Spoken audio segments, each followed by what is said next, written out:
మరో breaking phone tapping కేసులో కీలక పరిణామం చోటు చేసుకుంది. 2023 నవంబర్ 15 నుంచి 30 వరకు కూడా భారీగా ఫోన్ ట్యాపింగ్స్ చేసినట్టుగా సిట్ అధికారులు గుర్తించారు.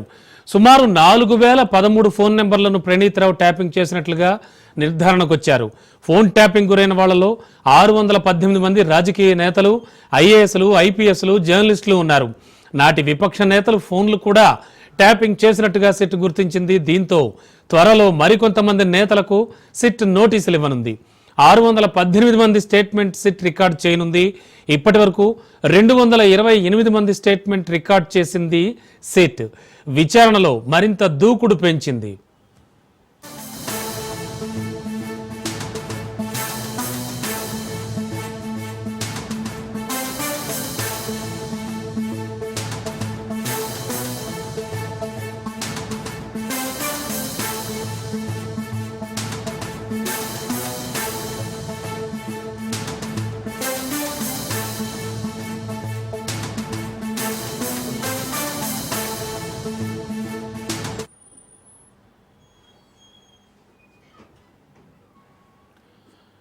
ఫోన్ ట్యాపింగ్ కేసులో కీలక పరిణామం చోటు చేసుకుంది. Raj news on screen breaking news చూస్తున్నాం.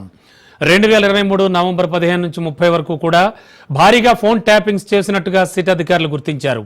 4013 ఫోన్ నెంబర్లను ప్రణీత్ రావు ఆల్రెడీ ట్యాపింగ్ చేసినట్లుగా నిర్ధారణకు వచ్చారు. ఫోన్ ట్యాపింగ్ గురైన వాళ్లలో 618 మంది రాజకీయ నేతలు, ఐఏఎస్లు, ఐపీఎస్లు, జర్నలిస్టులు ఉన్నారు. నాటి విపక్ష నేతల ఫోన్లు కూడా ట్యాపింగ్ చేసినట్లు సిట్ గుర్తించింది. దీంతో త్వరలో మరికొంతమంది నేతలకు సిట్ నోటీసులు ఇవ్వనుంది.